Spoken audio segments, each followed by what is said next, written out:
Salah satu ayat yang terkenal, yang mungkin sering kita dengar, bahkan kita pegang ya dalam kehidupan kita, adalah Roma 8 ayat 28. Kita tahu sekarang bahwa Allah turut bekerja dalam segala sesuatu untuk mendatangkan kebaikan bagi mereka yang mengasihi Dia, yaitu bagi mereka yang terpanggil sesuai dengan rencana Allah. Jadi kalau kita menghadapi atau mengalami situasi yang tidak nyaman, biasanya ayat ini merupakan salah satu ayat yang menghibur bahwa Tuhan turut bekerja dalam segala sesuatu. Ya, artinya termasuk dalam situasi yang gak enak pun Tuhan turut bekerja untuk mendatangkan kebaikan bagi mereka yang mengasihi Dia, yaitu bagi mereka yang terpanggil sesuai dengan rencana Allah. Bahkan dari ayat ini saya kira ada beberapa lagu ya yang dibuat. Salah satunya lagu ini ya, mungkin kita sering nyanyikan ya. Semua baik, apa yang telah kau berbuat di dalam hidupku. Semua baik, sungguh teramat baik, kau jadikan hidupku berarti. Semua baik, apa yang telah kau berbuat di dalam hidupku. Semua baik, sungguh teramat baik, kau jadikan hidupku berarti. Nah, kalau kita pegang ayat ini, maka kita perlu lihat, ya, baca ayat ini sebagai satu kesatuan. Dikatakan di sini bahwa Allah turut bekerja dalam segala sesuatu untuk mendatangkan kebaikan. Tapi ada syaratnya di sini, ya. Ini tidak berlaku bagi semua orang, tapi ayat ini berlaku bagi mereka yang mengasihi Dia, yang mengasihi Tuhan. Lalu diperjelas lagi siapa itu yang mengasihi Tuhan, yaitu mereka yang terpanggil sesuai dengan rencana Allah. Jadi ada dua hal di sini. Yang pertama adalah keputusan untuk mengasihi Tuhan. Ya, ini bukan soal perasaan ya kalau mengasihi Tuhan itu keputusan. Jadi kadang-kadang bisa aja kita mengalami situasi yang tidak nyaman, ya. Kadang-kadang kita berharap sesuatu atau bahkan kita doakan dengan sungguh-sungguh, tapi ternyata tidak terjadi, ya. Nah, pada situasi seperti itu bisa aja kita mungkin tergoda untuk marah sama Tuhan ya, merasa kita diperlakukan tidak adil, ya. Tapi bisa juga kita memutuskan tetap mengasihi Dia. Ya. Nah, saya pernah alami itu dulu waktu kuliah ya, dalam kebodohan saya. Ya, saya lalai sebenarnya dalam belajar, sehingga waktu ujian itu, ini momen saya nggak lupa ya. Nilainya itu tanggung antara lulus atau nggak lulus. Jadi waktu dikeluarkan, diumumkan ya, sebagian besar tuh sudah keluar nilainya. Yaitu mereka yang pasti nggak lulus ya, nilainya sudah nggak lulus lah, sama mereka yang lulus. Nah, yang lulus itu nggak banyak, seingat saya tuh nggak ada yang dapat A ya, mungkin B itu 1-2 orang barangkali ya. Lalu C itu lumayan banyak ya. Lalu sisanya tuh D ya. Kalau D itu ya boleh hair ya, boleh enggak ya. Tapi yang lain tuh nggak lulus ya. Nggak lulus artinya ya harus ngulang tahun depan. Nah, beberapa orang itu belum keluar nilainya termasuk saya. Jadi saya doa sungguh-sungguh, saya berharap supaya lulus gitu ya. Tuhan bicara sama dosennya ya. Kan ketanggung kan nilainya tuh di perbatasan. Ternyata besoknya keluar nggak lulus ya. Waktu itu rasanya marah ya. Ada 2 kali ngalamin kayak begitu ya dengan pelajaran yang berbeda. Tapi yang salah satu itu adalah ketika saya ngalami itu ya, lihat nilainya nggak lulus, itu rasanya di hati saya tuh membludak ya. Saya merasa saya cukup rohani ya dalam pikiran saya dulu. Saya pikir saya giat pelayanan, ya kok saya nggak dibela sama Tuhan. Lalu setelah lihat nilai itu, saya nggak ngomong ya, saya diam saja. Lalu saya waktu itu naik motor ya, motor teman saya pinjam dari eh, tempat kos ya. Setelah saya lihat nilainya nggak lulus, lalu saya nggak langsung pulang ya. Saya jalan itu ya. Di tengah jalan tuh hati saya gundah sekali ya. Campur aduk itu perasaan. Rasa marah, sedih, kecewa. Ya. Tapi kemudian satu perkataan keluar ya dari mulut saya. Sampai sekarang saya nggak lupa. Saya bilang, Tuhan, aku mengasihi Engkau ya. Dan waktu saya bilang seperti itu air mata keluar ya. Saya pakai helm ya memang, jadi tidak kelihatan dari luar ya. Tapi saya sepanjang jalan saya naik motor itu, ya hati saya bergejolak, dan ketika saya bilang, Tuhan saya mengasihi Engkau ya. Lalu keluar penghiburan ya. Ya memang saya harus ngulang tahun depan, tapi setelah ngulang nilainya ya bagus sekali. Nah, waktu saya memutuskan bahwa saya mengasihi Engkau Tuhan, ya, itu tiba-tiba makin terbuka. Ya kan kelalaian saya. Orang saya belajarnya nggak sungguh-sungguh kok ya. Kurang latihan. Ya. Jadi kadang-kadang kita kan kekanak-kanakan ya. Ya sama seperti waktu kita masih kecil juga kadang-kadang kan kita minta sesuatu yang mungkin nggak masuk akal gitu ya. Orang tua kita mungkin nggak kasih bukan karena nggak sayang sama kita, tapi permintaan kita itu childish ya, tidak cocok ya, tidak pas, mungkin tidak mendidik kita ya. Jadi itu satu hal yang kadang-kadang kita lalui. Nah, jadi sekali lagi mengasihi Tuhan itu keputusan, bukan soal perasaan. Lalu yang kedua, itu adalah mau ikut rencananya.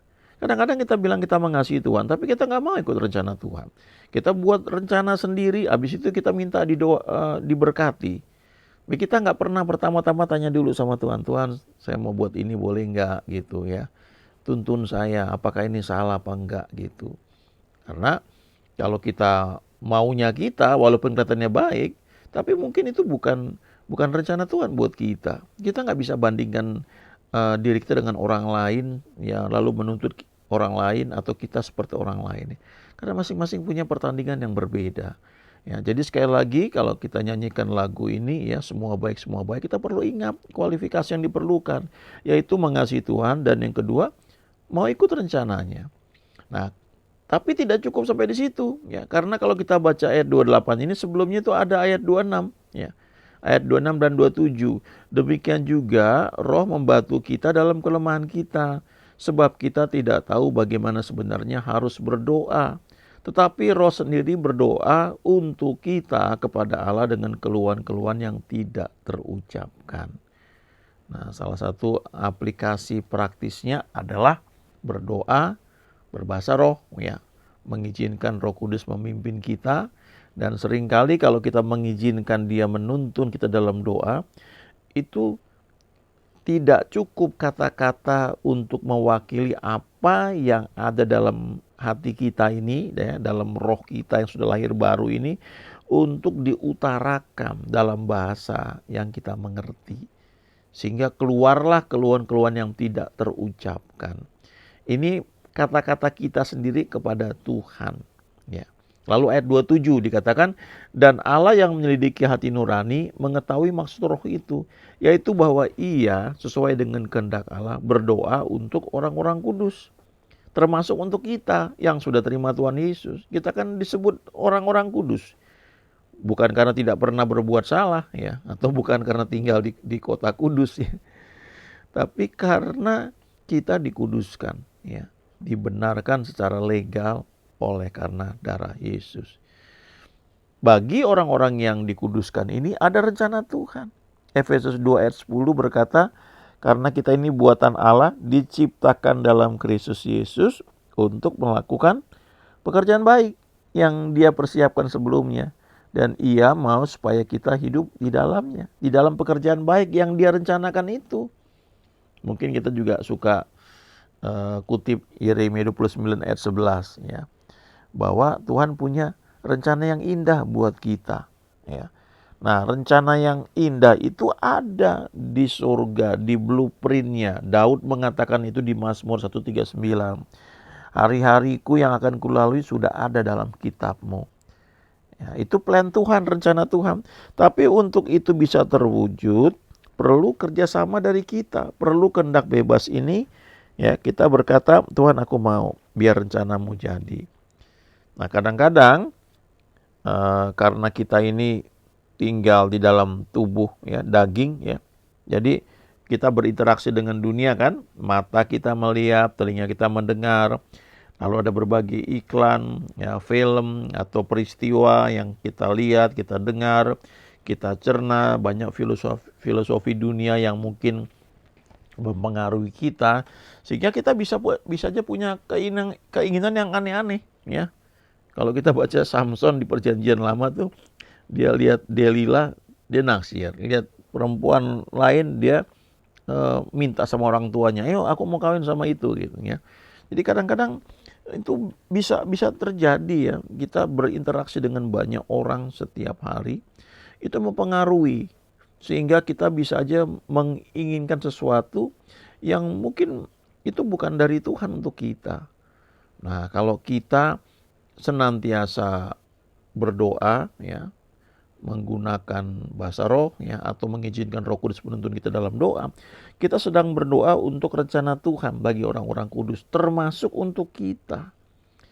Nah, lewat doa seperti ini ya, ini doa syafaat ya, itu menolong kehendak kita dan kehendak orang-orang kudus yang kita doakan ini, karena kita berdoa dipimpin Roh Kudus, itu diarahkan untuk memilih atau menyetujui atau mengerindukan kehendak Tuhan itu terjadi dalam hidup mereka, juga dalam hidup kita.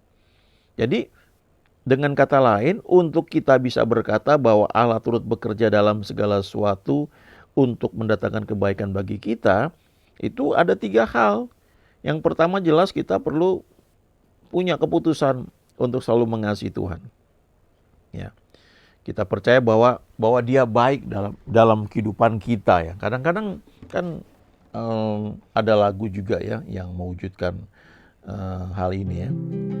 Apapun yang terjadi di dalam hidupku, selalu ku berkata, Tuhan Yesus baik. Dalam segala hal yang terjadi, tetap ku berkata, Tuhan Yesus baik. Nah, jadi itu pernyataan iman ya. Kita percaya bahwa Dia itu baik. Dan karena Dia itu baik, jadi kita mau ikut rencananya. Ya, karena yang Dia rencanakan itu pasti hal yang baik buat kita. Dan dengan sendirinya kita bisa senantiasa menikmati pujian penyembahan kita kepada Dia ya.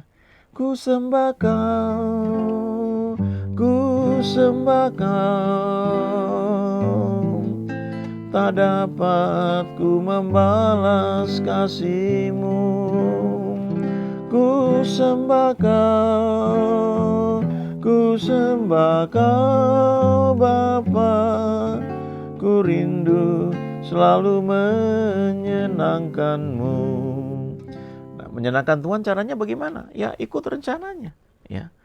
Nah, jadi 2 hal itu diperlukan, lalu ditambah ini yang juga tidak kalah pentingnya, mengizinkan Roh Kudus itu menuntun kita dalam doa, khususnya dengan keluhan-keluhan yang tidak terucapkan. Jadi kalau yang 2 hal pertama tadi ya, mengasihi Tuhan dan mau ikut rencana Tuhan, itu merupakan sikap kita ya terhadap apa yang terjadi ya, untuk juga mau ke depan seperti apa. Tetapi kalau yang ketiga ini di Roma 8 ayat 26, ini merupakan seperti antisipasi atau tindakan aktif kita. Sehingga tidak perlu terjadi sesuatu di depan kita yang memang gak perlu kita alami. Ya. Sebagian yang kita alami itu karena kita salah pilih, karena kesalahan kita. Memang kadang-kadang ada situasi lain yang membuat kita berada di situasi yang gak nyaman. Ya. Tetapi sebagian itu karena kesalahan kita. Ya, karena kita keras kepala, karena kita bandel, nggak mau nurut, nggak mau dibentuk. Nah, kalau kita dari awal rajin berdoa berbahasa roh, atau dengan kata lain mengizinkan Roh Kudus menuntun kita, ini kehendak dalam kehidupan kita makin diselaraskan. Jadi akan lebih banyak keinginan yang muncul di hati kita, itu memang rencana Tuhan. Nah, kalau kita sudah memilih yang memang rencana Tuhan, dengan sendirinya kita terhindar dari banyak hal yang tidak perlu kita lalui. Ya. Saya ingat sekian tahun yang lalu saya di New York ya. Saya dari ngunjungin teman saya, teman baik saya di sana, dia kerja di sana. Lalu saya mau kembali ke Massachusetts ya, ke Worcester ya, tempat adik saya tinggal. Jadi waktu itu saya rencana mampir di Times Square di New York. Saya udah setting ya, saya akan berangkat, saya akan naik kereta bawah tanah itu ya, MRT gitu. Nah, beberapa kali saya salah masuk itu stasiunnya itu kan ada banyak itu subway-nya tuh ya, pintu-pintu masuknya. Jadi udah berapa kali nunggu nggak ketemu. Akhirnya setelah saya hitung-hitung ini nggak akan keburu saya ke Times Square ya, karena nanti nggak keburu ke stasiun bus di mana bus tersebut akan membawa saya kembali ke Massachusetts ya, ke tempat adik saya. Nah jadi akhirnya saya nggak jadi ke Times Square, saya langsung balik ke ini terminal bus. Lalu berapa waktu kemudian saya baru tahu bahwa pada saat itu sebenarnya pada jam saya mau ke Times Square itu ada satu kecelakaan terjadi. Ada orang gila ya. Dia naik mobil lalu dia ngebut, dia tabrak orang-orang yang ada di Times Square itu. Itu ngeri sekali. Belakangan kalau lihat di video di YouTube ya, itu sudah kompilasi ya, sudah gabungan beberapa CCTV. Itu ngeri sekali melihat mobil itu nabrak entah berapa puluh orang di jalan itu. Nah, saya percaya kalau saya ke sana, saya dilindungi Tuhan, dijagai Tuhan. Tapi mungkin karena habis kecelakaan itu kan jalanan ditutup ya, ada polis lain ya, ada kemacetan, mungkin akan membuat saya terlambat ya, untuk tiba di stasiun bus. Jadi dengan kata lain, tanpa saya ketahui Tuhan itu mengarahkan supaya saya tidak perlu ada di Times Square pada saat itu. Nah itu contoh gitu. Bagaimana kalau kita sering berdoa ya, berbahasa roh atau mengizinkan Roh Kudus menuntun kita dalam doa. Kita berdoa untuk banyak orang, untuk orang-orang kudus termasuk untuk kita. Supaya di depan ini kita nggak salah milih, nggak perlu ke tempat-tempat yang memang nggak perlu gitu ya. Nah, kemudian kita perlu ingat lagi ya, setelah Roma 8 ayat 28 ini, ayat 29 ini yang sering kali kita mungkin tidak baca atau kita nggak tahu ya. Apa tujuannya Allah turut bekerja mendatangkan kebaikan bagi kita yang mengasihi Dia, yang mau ikut rencana Dia? Dikatakan di sini, sebab semua orang yang dipilihnya dari semula, mereka juga ditentukannya dari semula untuk menjadi serupa dengan gambaran anaknya, supaya ia, anaknya itu, menjadi yang sulung di antara banyak saudara. Tujuannya itu. Allah turut bekerja mendatangkan kebaikan supaya kita ini menjadi serupa dengan gambaran anaknya, dengan gambaran Yesus. Tujuannya itu. Ayat 30, dan mereka ditentukannya dari semula, mereka itu juga dipanggilnya, dan mereka yang dipanggilnya, mereka itu juga dibenarkannya, dan mereka yang dibenarkannya, mereka itu juga dimuliakannya. Tujuan akhirnya ke sana. Kita dibuat menjadi serupa dengan Yesus, lalu kita memang mengalami dimuliakan. Kita dipanggil untuk memberkati orang lain. Bless to bless. Kita diberkati untuk menjadi berkah. Ya, jadi bukan wah Tuhan memberkati kita ya, gereja kita berkembang, banyak orang datang. Itu betul, itu bagus, itu hal yang baik. Lalu kita dipromosi di pekerjaan, jabatan naik, itu betul, itu memang Tuhan mau seperti itu. Kita semakin kaya, mobil kita menjadi banyak misalnya nih. Tapi poin utamanya adalah supaya kita menjadi serupa dengan Yesus dan kita dimuliakan. Ya, itu rencana Tuhan buat kita. Segala sesuatu bekerja bersama-sama mendatangkan kebaikan bagi kita yang mengasihi Dia, yang mau ikut rencananya dengan tujuan supaya kita dibentuk menjadi serupa dengan Yesus. Ya. God is good all the time. Haleluya. Amin.